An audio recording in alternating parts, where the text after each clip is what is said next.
C'est en réalité pour des raisons politiques que la danse va prendre l'importance qu'on lui connaît au début du règne de Louis XIV. Pour rétablir le calme dans la cour, pour rétablir l'ordre dans la cour va devoir danser. Danser parce que le roi danse bien, mais danser aussi parce que la pratique quotidienne de la danse et la présence obligatoire de tous les courtisans au bal va occuper en réalité la cour de façon vraiment très importante. Le bal va donc être le point où pour la première fois dans l'histoire de la danse, on ne va pas aller au bal pour son plaisir, mais pour être vu. On va paraître devant le roi, on va montrer au roi les subtilités que l'on a pu inventer sur les danses, et c'est comme ça que le bal va vraiment focaliser toute l'attention des courtisans et les fameuses leçons des maîtres à danser pour être capable le soir au bal de danser couple par couple devant le roi, un couple où on ne choisit pas son partenaire, un couple par ordre hiérarchique. On est vraiment là dans un rituel complet du paraître pour satisfaire le regard royal et naturellement la façon de réordonner cette cour. La princesse Palatine a écrit une grande correspondance avec un certain humour et voilà ce qu'elle écrit. Saint-Germain, le 14 décembre 1676. Je vous supplie de vouloir bien me pardonner si je suis restée une éternité sans vous écrire. D'abord, je suis allée à Versailles où nous étions occupés toute la journée. Depuis le matin jusqu'à 3 heures de l'après-midi, l'on chassait. En revenant de la chasse, l'on changeait de costume et l'on montait au jeu, où l'on restait jusqu'à 7 heures du soir. Puis on allait à la comédie, qui ne finissait qu'à 10h30 du soir. Après la comédie, on allait souper. Après le souper, venait le bal, qui durait jusqu'à 3 heures du matin. Et alors seulement, on allait se coucher. Je vous laisse à penser si j'avais le temps d'écrire. Témoignage de la princesse Palatine avec un certain humour, mais voilà la vie de la cour à Versailles en 1676. Le bal y est central tous les soirs, quasiment quotidien. Après les danses en cortège, on rentre dans cette série de danses couple par couple où vraiment on présente au roi finalement la danse de la journée. Alors toujours des danses brèves, jamais longues. Les musiques sont exactement écrites aussi à cette époque de la même façon, sur un temps bref, encadrées pour le bal, des révérences obligées, avant la danse et après la danse qui prolongent la présence du couple au regard de l'assemblée. La première de ces danses qui va se développer très vite au bal, ça va être la courante. Et la courante est vraiment une des danses les plus importantes. Et lorsqu'elle disparaîtra au niveau du bal, elle restera très présente dans la suite instrumentale. Plusieurs courantes, première courante, dansée par le roi et la reine ou par le couple le plus important de l'Assemblée en tout cas. Et Pierre Rameau, qui est important pour nous parce qu'il a écrit un traité important en 1725 qui s'appelle « Le maître à danser », parle de la courante de la façon suivante. La courante est une danse très grave qui inspire un air de noblesse plus que les autres danses qui ont un air enjoué et beaucoup diversifié dans leur figure. La courante, par ses mouvements graves, est distinguée. Aussi, Louis XIV, d'heureuse mémoire, n'a pas dédaigné de la préférer. Il est vrai qu'il la dansait mieux que personne de la cour et qu'il lui donnait une grâce infinie.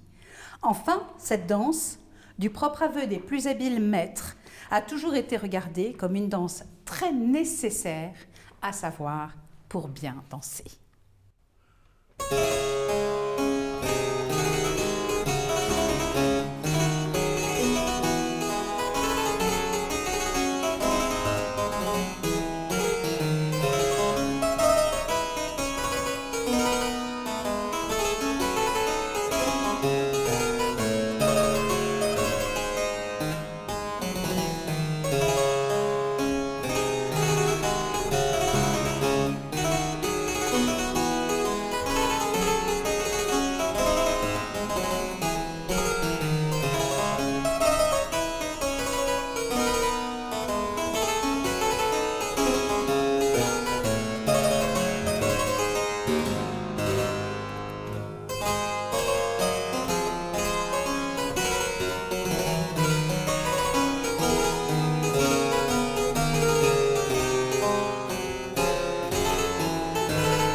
Si on parle de courante, je pense que c'est important déjà d'insister sur la levée de la courante qui est très significative.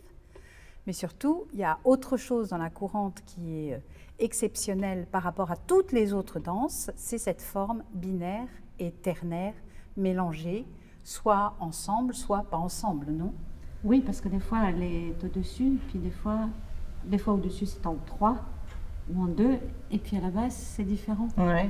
Alors on va jouer sur ça, on va pas trop marquer pour garder quand même la ligne et que ça soit un peu ambigu, mais à l'intérieur, enfin dans le swing, il me semble, c'est qu'on va garder le 3 et le 2.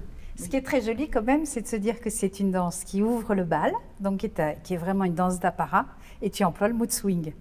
Donc il y a complètement du swing aussi à l'intérieur. Et je pense que c'est aussi comme ça que cette danse en réalité va vivre au bal essentiellement, pas très longtemps, mais que par contre elle va se développer énormément dans le répertoire musical. C'est que c'est vraiment une danse très spécifique finalement. Dans le répertoire de clavecin, c'est vraiment très très important. Les courantes, il y en a tout le temps. Et cette espèce de chose incroyable qu'on peut avoir des appuis à 3 à une main et à 2 à l'autre main, et comme nous on le fait en dansant. Et oui.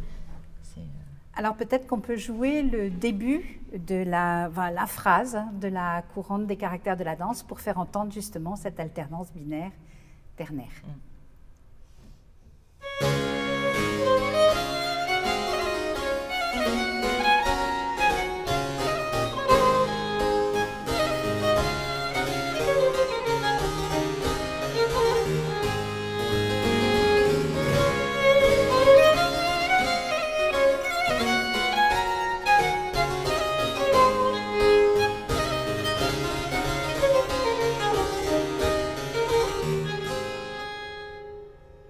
Formidable. Et donc cette alternance, on va naturellement aussi la retrouver chorégraphiquement et on va pouvoir aussi en jouer.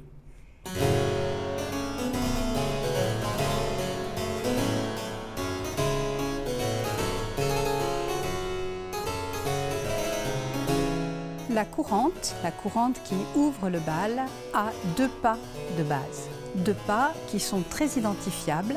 L'un qui va s'appeler le pas long, parce qu'il prend beaucoup d'espace, l'autre qui s'appelle un pas court et qui est plus réduit dans l'espace. Ces 2 pas vont se composer pour donner ce côté coulé de la courante, qui n'est pas du tout l'idée de la course, mais l'idée vraiment du coulé. Et ils pourront se décliner de 2 façons rythmiques très différentes, comme la musique de la courante, mais pas du tout forcément en même temps que la musique. C'est-à-dire qu'on peut soit installer un pas court ou long sur 2 temps ternaires, soit au contraire les installer l'un ou l'autre aussi sur 3 temps binaires.